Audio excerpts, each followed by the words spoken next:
And just talking about my 16-year-old daughters again, I said Rick Astley's coming on the podcast, and they went, "Rick Astley, that's amazing!" Crazy. Right, 16-year-old kids. Wow. Okay. Right. So he's a meme. That's what they say. And then I went Rickrolling. They went, no idea what that is, but he's a meme, and that's it. And I said, "What do you know what Rickrolling is?" They said, "No Isn't idea." that great? Oh, let's skip to that. Yeah. Rickrolling, because Well, they're 16. Rickrolling was 10 years ago, wasn't it? Yeah, Or something? I know. So it didn't. So they have no idea I what know, that it is weird. It and is it's bizarre. you, but you're still a meme. So Yeah. you're still Yeah. something for that generation Yeah, it's from kind of that crazy. song, which was so.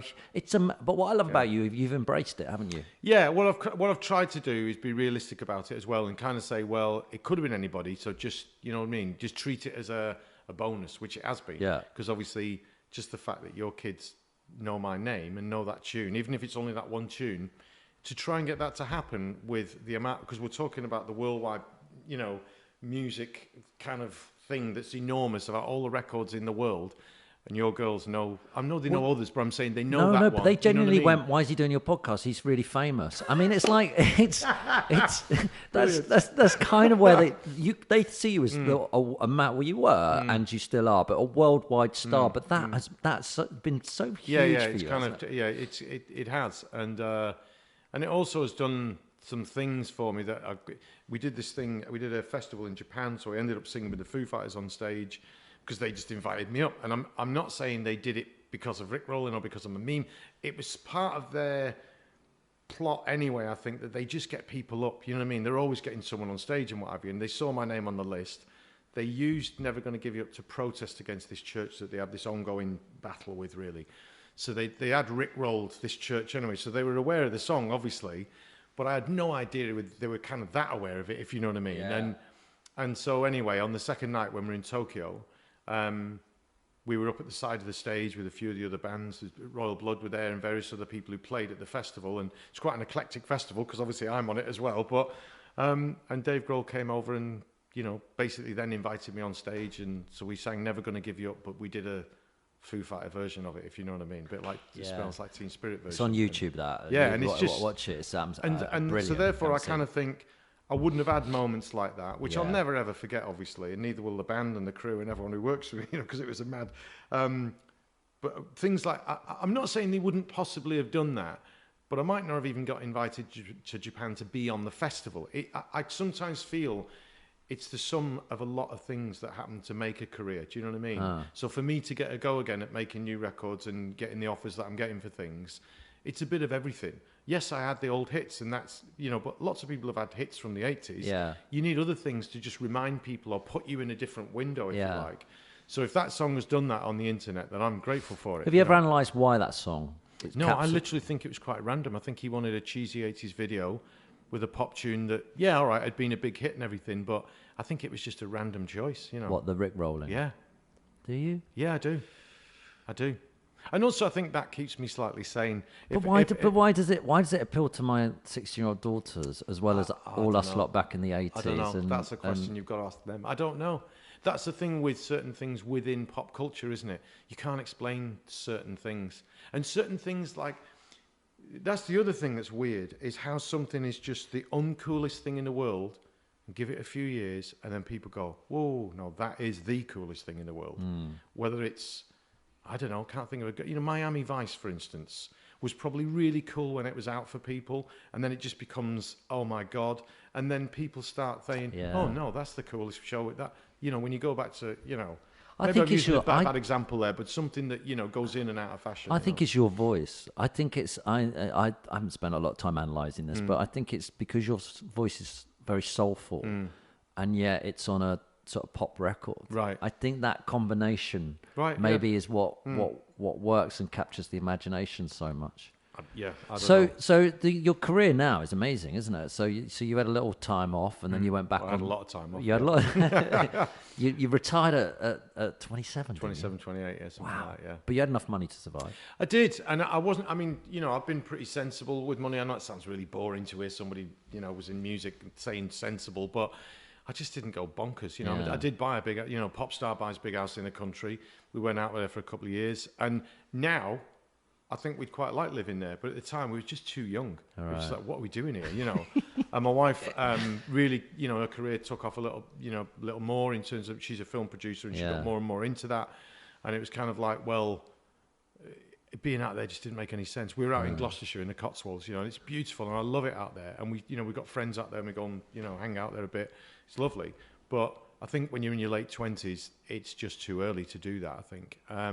But I was trying to buy a bit of peace and quiet, I think, when we bought that house. It had not land, but it had a few acres, and you could sort of be a bit self-contained there. And I thought, well, I'll set up a studio and all this, that and the other. This is when I was still making records back then. And we just kind of decided it wasn't for us, really. And so we moved back to London. And I was watching you do some PR the other day on TV, and they were going, so when you wrote Never Gonna Give You Up, and you went, I didn't write it, didn't have anything to do with it, just sung it. But this is all your work. This is all you writing. Yeah. It must, in a way, feel a lot nicer because it's... There's more connection in lots of ways because, it's not like digging ditches, but you do graft to make a record. There's a lot of hours go into it. There's a lot of doubt. There's a lot of, it's a bit of turmoil to go through it. And sometimes it just happens and you go, boom, how did that happen? We've got a song, it's happening, the lyrics are almost all there, it just happens. But then after that, the actual making it into a record, that takes a bit of time because unless you're really lucky, that's when the kind of production thing comes into it. You know what I mean? And it just takes time. Like I'm sure any kind of creative endeavor does. Do you know what I mean? The initial outburst is like, oof, we've got something, and then you've got to hone it. But obviously with the Stockaking Waterman songs, Never Gonna Give You Up, Together Forever, I did basically just sing them. I didn't really do it. But so did Whitney with her songs. So did Frank Sinatra. Elvis. There's nothing wrong with it. It's just, I think since the Beatles, let's say, artists have been a bit more, pop artists have been a bit, and rock obviously have been a bit more expected to do a bit of everything and do it themselves.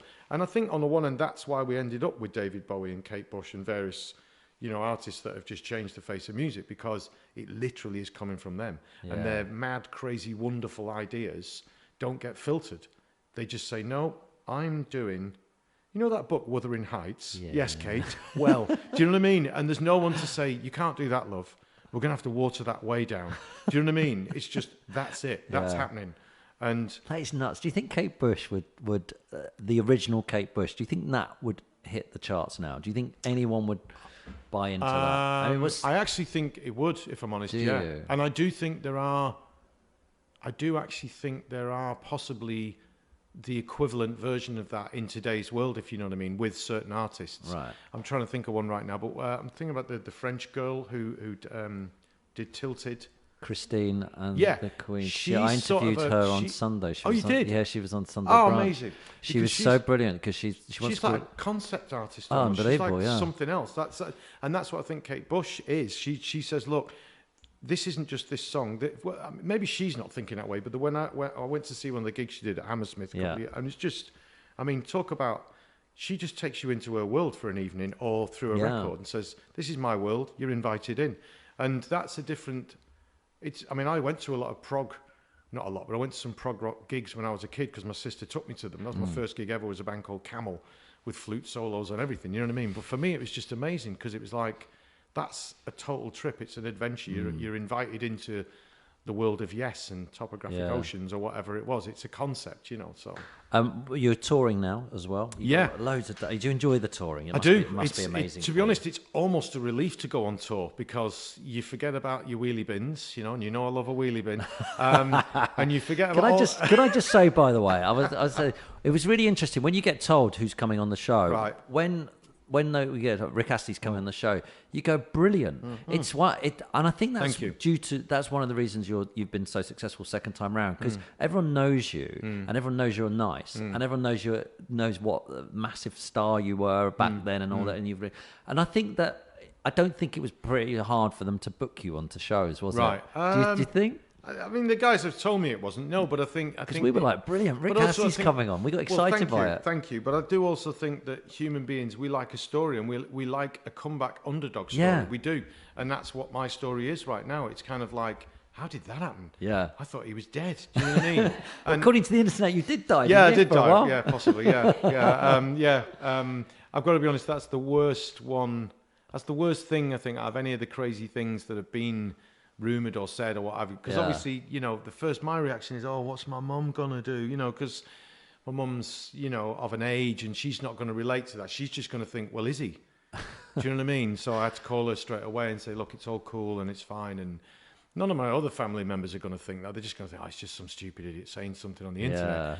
But your mum doesn't, does she? Do you know what I mean? So I could have done without that one that day, I must say. But no, but it is. I think there's been a bit of empathy as well. I think people have gone, yeah, I like the idea of that, doing something again when you're 50 and going, how about that?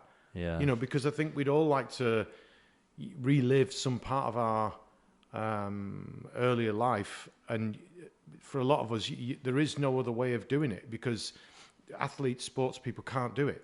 You can do it in a five-a-side sort of way. Do you know what I mean? Yeah.